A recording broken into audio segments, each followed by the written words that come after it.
Hello and welcome to the CNBC debate on global capital flows. Today, what we're going to be talking about is global exchanges, global capital flows in this age of Trump tariffs and this ongoing trade war. Is this the end of U.S. exceptionalism? Yes or no? And if so, what are the challenges and also what are the opportunities for exchanges? Let me introduce you to our panel in no particular order. We've got Ed Knight with us, who is Executive Vice Chairman, at the NASDAQ. Tom Book, who's a member of the Executive Board at Deutsche Börse Group. Lo Boon-Chai, our host, who is CEO of the SGX Group. And last but not least, the rose among the thorns here, Leila Fourie, Group CEO of the Johannesburg Stock Exchange. All of you, welcome, and it's so nice to have you with us today.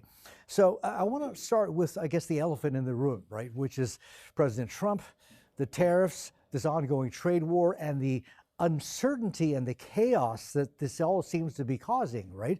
And Ed, let me go to you first and get your thoughts. What do you make of all this? Well, uncertainty affects markets deeply, and so it affects the ability to forecast financial performance, and so that's affecting things like the IPO market in the United States, where there's more uncertainty. But we've had 120 IPOs in the United States on NASDAQ this year already. What we see is that every day that passes, more uncertainty is getting resolved. And we're getting a better picture of what is the tariff picture going to be like globally, what the fiscal picture is going to be in the United States. So these issues are getting resolved. And at NASDAQ, we are optimistic about the second half of this year and what it may bring in terms of more companies going public, not just on NASDAQ, but around the world. So I was going to ask you about exactly that, right? Is the sense of optimism that you seem to have, right, that things are getting better on the trade and tariff front, is that reflected in your pipeline? How does that look for the rest of the year? Well, the pipeline at NASDAQ, we have 200 companies who have filed S-1s indicating they want to go public on NASDAQ. And I should also say, it's not just the IPO market in the US that we focus on. When our fellow exchanges do well, the US markets do well. We really view NASDAQ as a global company focused on the global economy. And when the economy in Asia does well and the economy in Europe does well, we do well in the United States. Okay. So we're looking for that to happen. All right, Tom, let me bring you in on this. I mean, one thing that we've certainly seen a big pickup in is volatility, right? In all this volatility and chaos and confusion, et cetera, does it necessarily always mean better business for exchanges?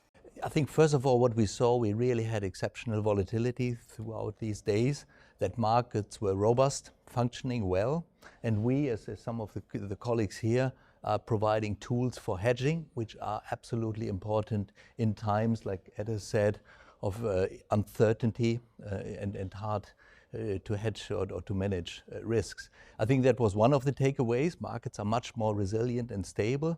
Then I speak here on behalf of Deutsche Börse. From the European perspective, we are operating a number of markets across all asset classes.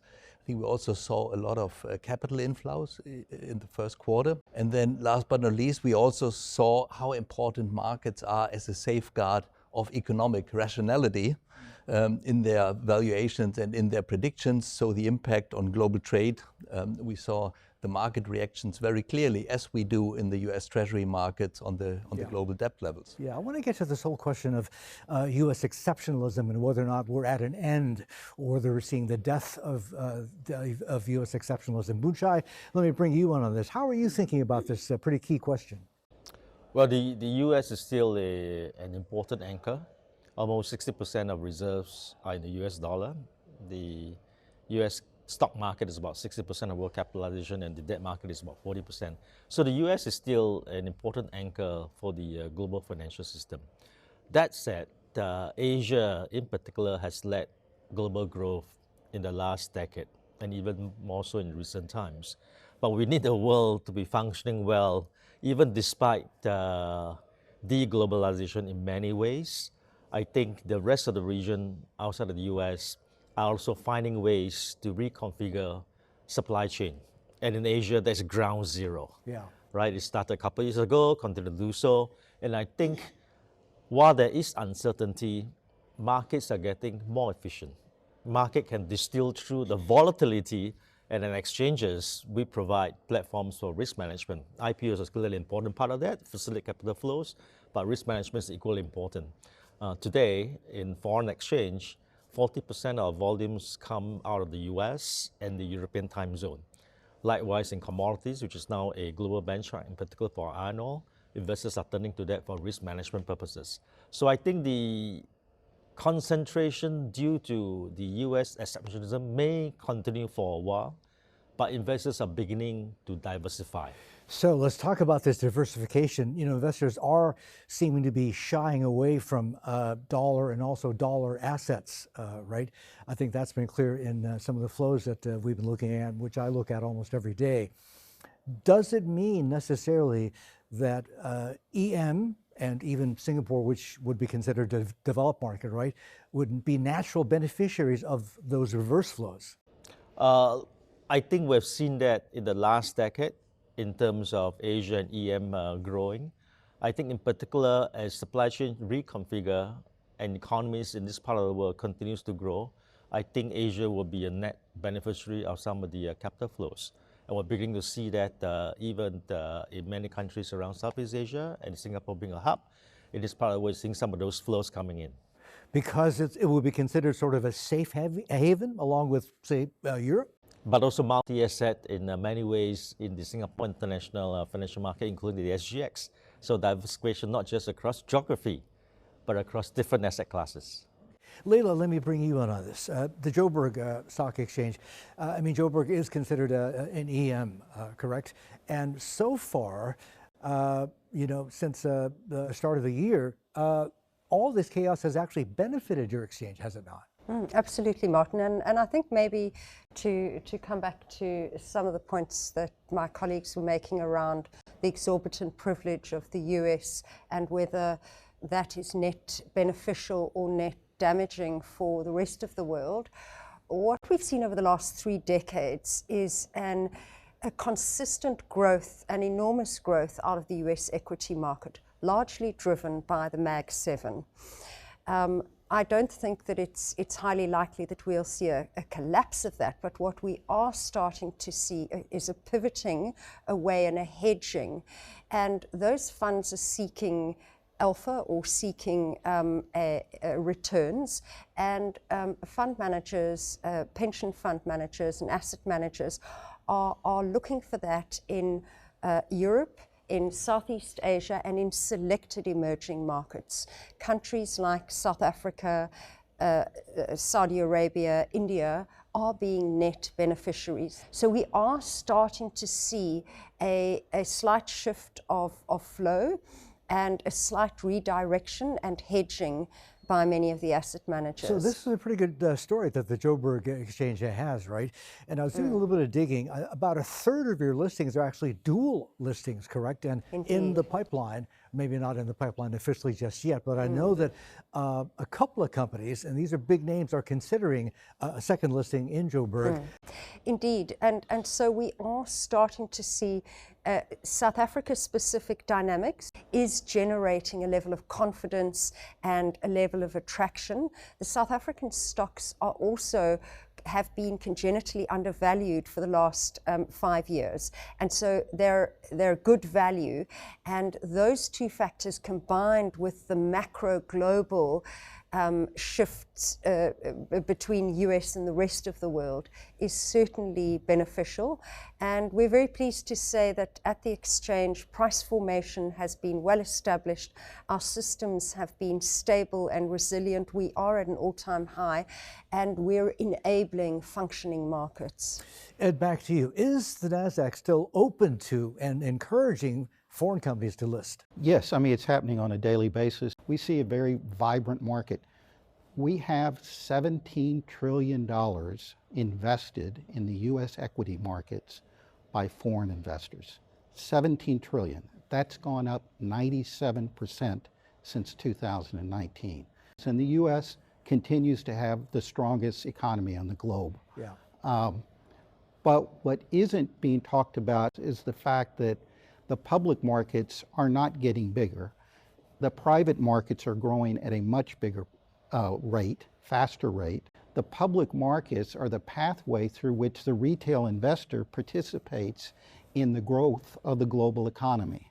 And we need to give them more pathways. We can do it by using smart regulation, principle-based regulation, that encourages the public company model. Europe is looking very seriously at that. I know the Trump administration will have a set of initiatives.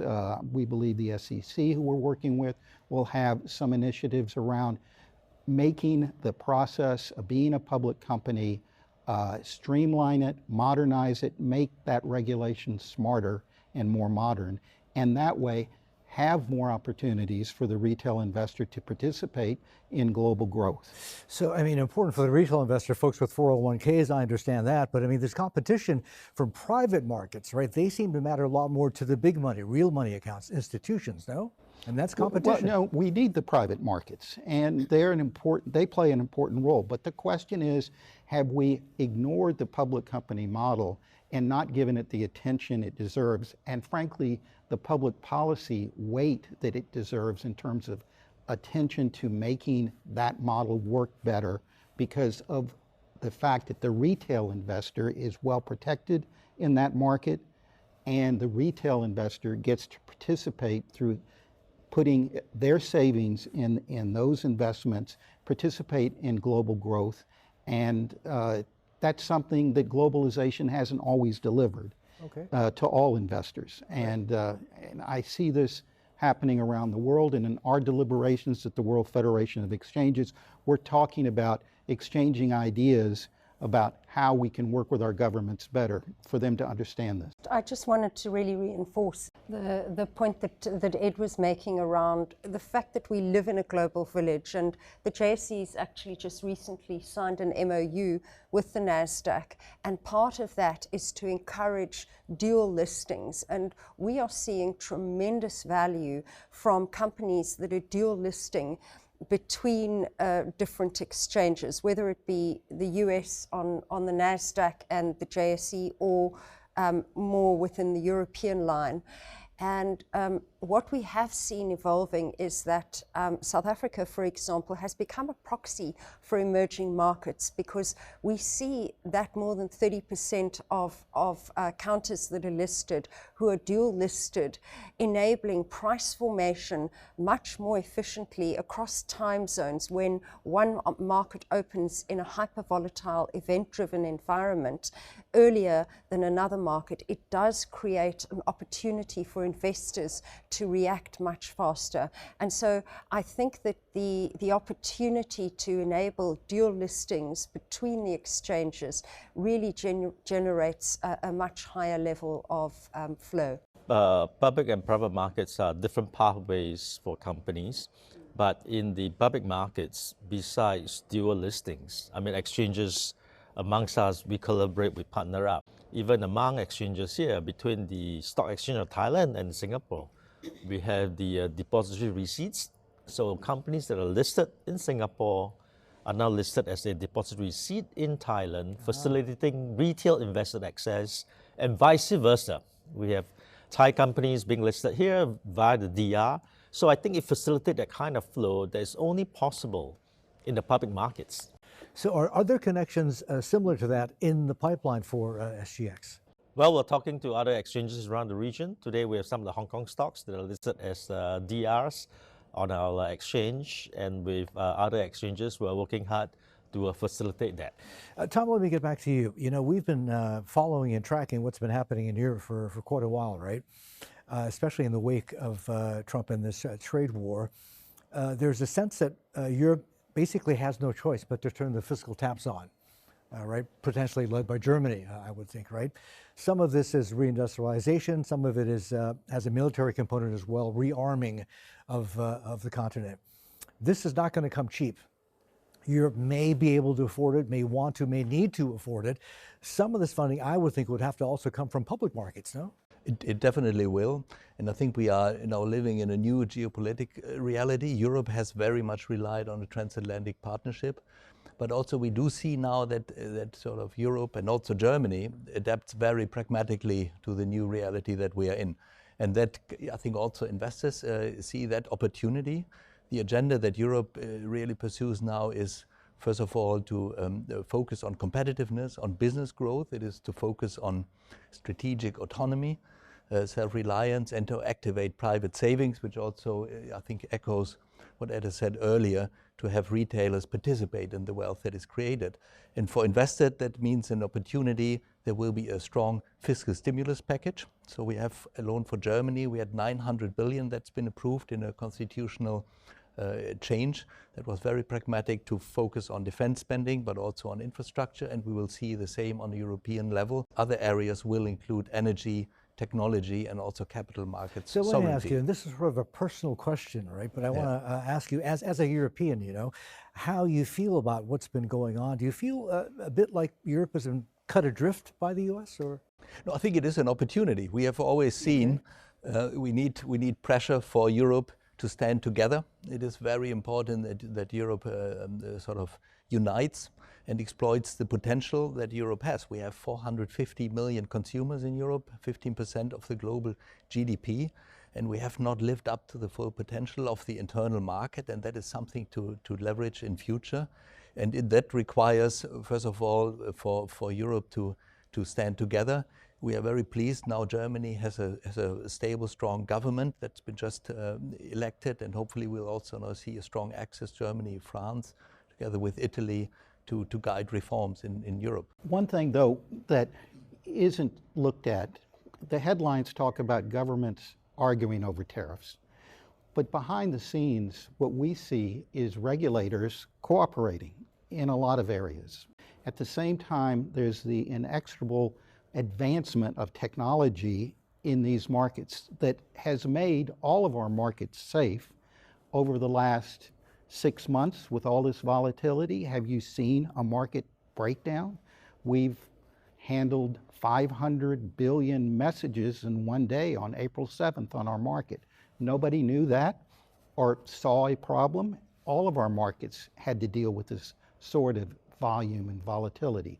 So there's convergence in the regulatory sense, there's convergence in terms of technology, there's cooperation that's going on across borders that isn't looked at as intensely as we look at arguing about tariffs, but it's as important in terms of moving the world economy forward. Would you say that that kind of cooperation, which you just outlined, has actually picked up, has actually increased? Yes, because there is this volatility. There's more of a need for governments to compare regulatory regimes, share ideas, share systems, and that we provide a lot of regulatory technology to put into place that cooperation across borders.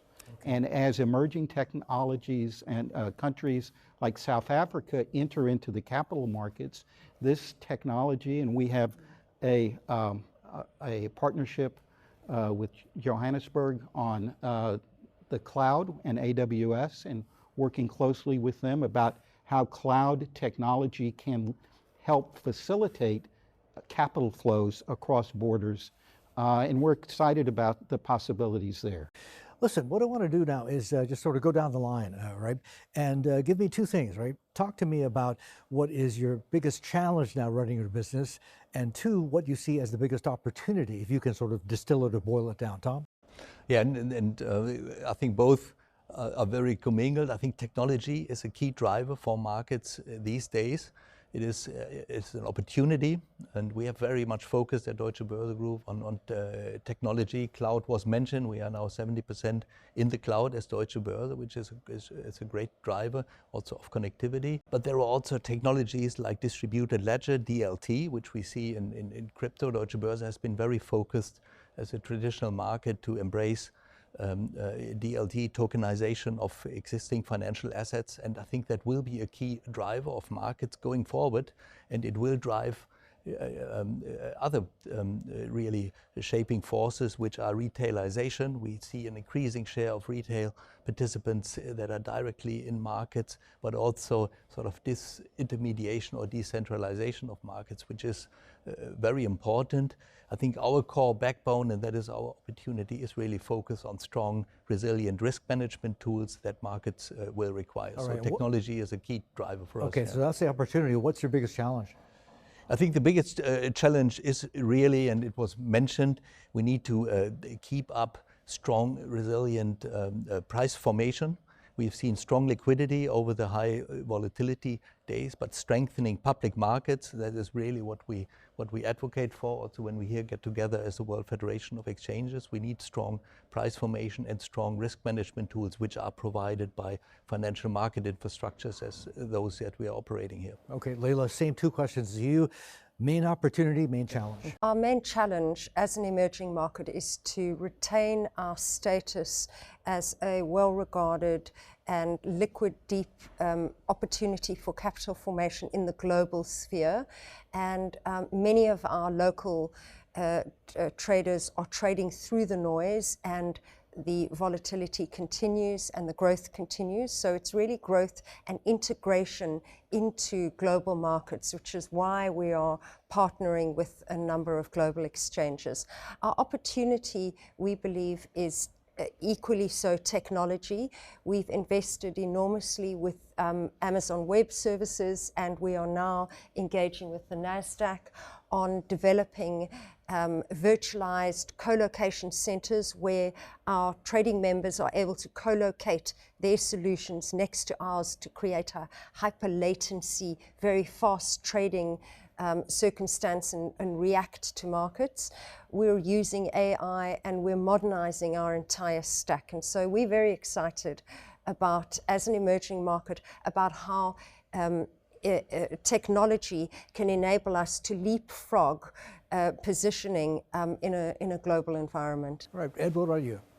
Well, given the volatility and uncertainty in the markets, we feel this is a great time to invest in technology. And frankly, NASDAQ derives more than half of its revenues from selling technology to financial institutions around the world.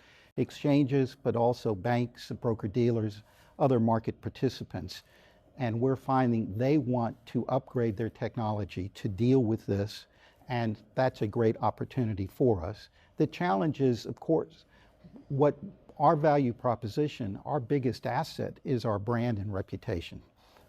We believe people trust us. We have to go out and earn that trust every day. We have to deliver resilient technology.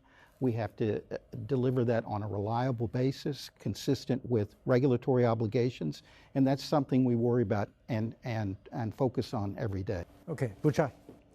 We're actually excited about how economies are trying to come together with supply chain being rewired. We're taking the opportunity to invest in technology, in our people. The challenge of risk is really, would the world enter into a stagflation scenario with tariffs and a slowdown? And in that kind of scenario, January is risk off, poor sentiment. And if there's continued uncertainty, how long will that last? I mean, there is a worse option, is it not? Not just stagflation, but potentially recession. Are you ruling that out? I wouldn't rule it out. I think the risk is there. Yeah. But as economy moves faster and rewire, there is optimism that we will get through this hump. But how long will be a question mark. Okay, all right. All of you, thank you so much for talking to us. I've enjoyed it very much. I hope you have as well. And that has been our CNBC debate on global capital flows. Thank you for joining us and for watching. We'll see you again next time.